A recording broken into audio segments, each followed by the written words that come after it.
Don't you know that Santa Claus got a dirty job. Santa Claus got a dirty job. Santa Claus got a dirty job. And he does it all night long. And he does it all night long. All night long. All night long. Santa's got a dirty job. That's the name of the song. Mike Rowe, John Rich. Mike Rowe joins me now. Got the name right. Okay. Things get confusing, but that crazy song, we wrote it in no time. John did the heavy lifting. We recorded it. All the money goes to my foundation, his foundation. Yeah. And we came on Fox a couple weeks ago, premiered it, and it was the #1 downloaded song in the world. In the world? Last week's bananas.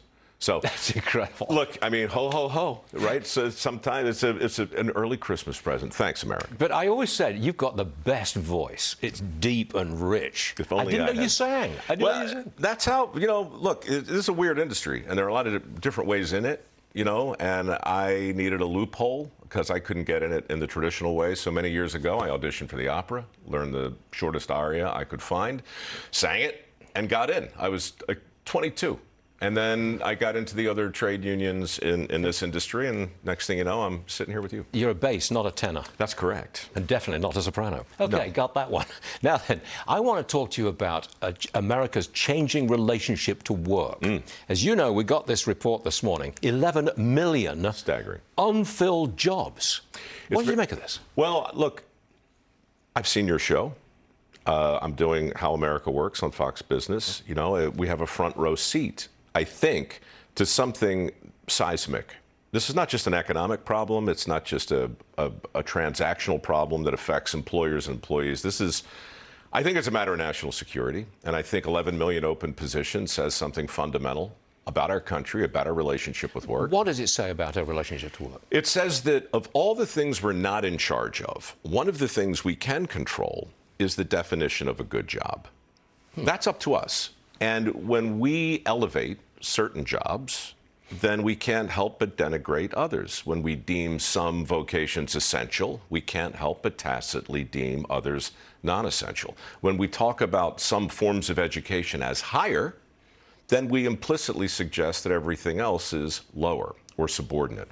Yeah. The language has a huge role in our relationship with work, and the language is under a kind of assault, in my view. And what I try and do with my foundation and with the shows I work on is just to tap the country on the shoulder and say, look, what about him? What about her? Remember who's doing the work. And let's confront some of the stigmas, some of the stereotypes, the myths and the misperceptions that keep people from pursuing the very positions that are currently open. Your show on Fox Business, How America Works, highlights people who work hard in jobs which are not considered up there, so to speak, up the food chain. That's And what you do. industries that are fundamentally under attack. Oil, fossil fuels, lumber, salt, steel, right? These are hugely important to us. And every single one of those industries right now, never ever before has the recruiting crisis been so keen. We're contacted every week now by associations I didn't even know existed. The Association of Hardwood Flooring and Carpet needs to hire 180,000 people in the next 5 years. They don't know how to do it. They're offering $20, $25 to learn a trade, and they can't attract people to do it. So it's not that the amount of money that's going to be paid, it's the respectability and the status of the job in question and the industry in question. I think that's what you're trying to change. I think it's a lot of things. But look, when you just did it. Sandra came out here and you guys said, look, we have 11 million open positions in this country. Now, what does that say about us? What does that mean? My buddies on the left will tell me that what that means is that the greedy, rapacious employers aren't paying enough money, therefore the skills gap is a myth. My buddies on the right will say, well, what that means is the species is fundamentally lazy and getting lazier. Look, somewhere in the middle, we ought to be able to meet. And that's why I think the stigmas and the stereotypes need to be disabused. I went on Fox and Friends this morning with a welder named Chloe Hudson, who my foundation helped modestly a few years ago.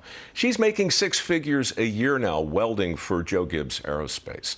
We have 1,400 examples of people that we've helped that have literally learned a skill that's in demand and gone on to prosper. So part of what I think we have to do in order to turn this ship around is tell their stories.